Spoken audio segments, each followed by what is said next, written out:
I'm Fred, a young oldie who loves to sing. I'm not a musician. I have a passion of connecting to people with song. And I have a theory about love as a spectrum. And I see love as an exchange of oxytocin between two people who have made a lovely contact. And I get this by meeting strangers and asking, because I'm old, I'm 89 years old, I ask permission always. And because I say this, I get a bit of surprise, and normally they say okay. And so when I'm on a street corner in the park next to where I live in Brunswick, I see a lady and their baby and the dog, and I ask permission, can I speak with you? And she said, all right. So then I say, can I ask your name? And they say their name. And so I sing a song about their name, or I connect their name with someone famous and I get a smile. And I look in the eyes and the mouth, and suddenly there's a smile, which I reflect, and I call it a little bit of love. And I may not see the person again, she might be a complete stranger, but I see that little bit of love as an emotion, a connection. And what I want to do is use song and music and poetry as a way of connecting with people and getting that empathy that allows us to savor each other in kindness and affection and love. Thank you.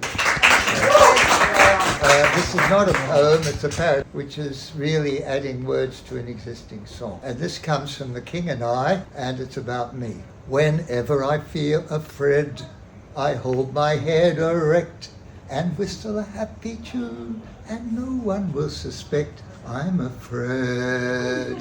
While shivering in my shoes, I strike a careless pose and whistle a happy tune, and no one ever knows I'm afraid. The result of this deception is very strange to tell, but when I fool the people I fool, I feel myself as well. So shivering, I forgot the word, every single time, it convinces me that I'm not afraid. But I've got a company called singwithfred.com, which is to make conversations first with aged people like me and get people to sing to and with each other more, and they can play music or a tune or whatever they like and connect in that way, and counter all this horrible media stuff that we're getting with all these silly dudes pushing us.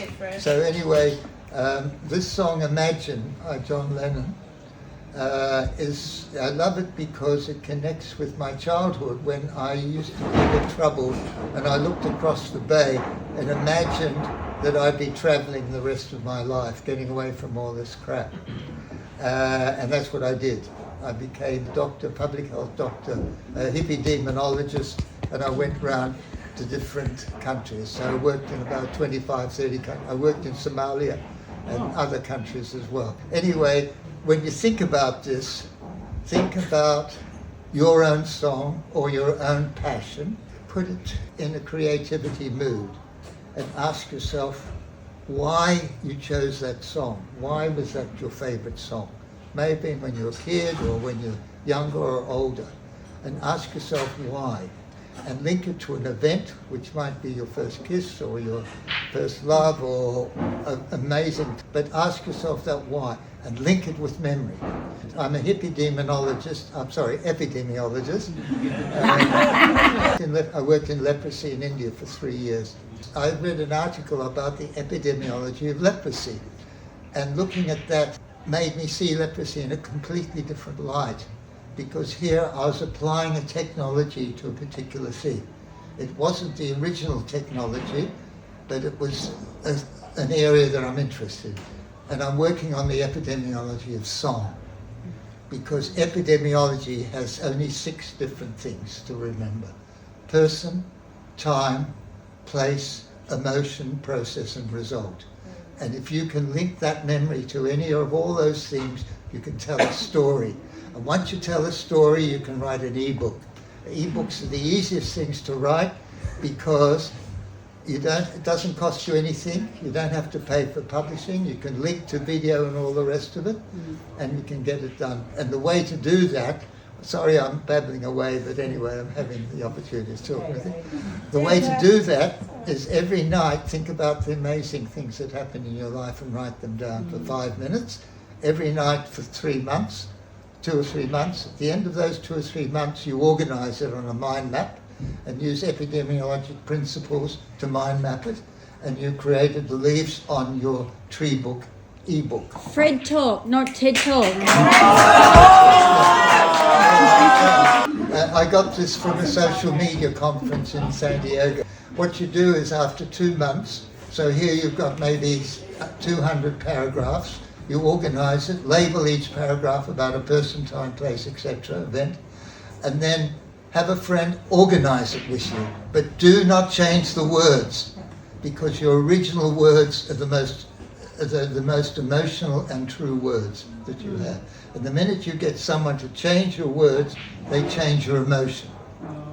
And if you want something from the heart, you keep your own words, because it's about the way you feel about things. So after 2 months, that's your first draft. Okay?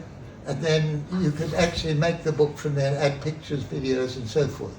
And there's a great organisation online called Digital Storytelling, which is based in Berkeley, and they help you write your digital story, and you can add videos and stuff as well. But that's something different. Anyway, I hope you don't mind me saying this, but it's Thanks just for your something. knowledge. Thank Anyway, you. I'll just sing a little bit of the song, and then when I sing it, you can think about your own song and what it means to you and how it can be applied, and you can share it with someone else. You don't have to sing it.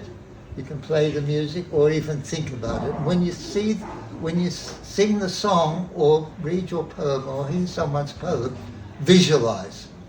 Okay? Visualize, but not just with your eyes, but visualize with as many senses as you can, and get your whole body in rhyme.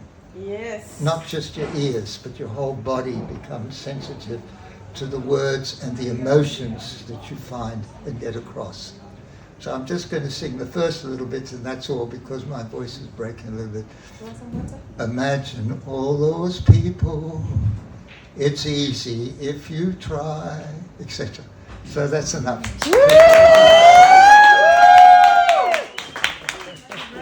Wow, thank you, friends.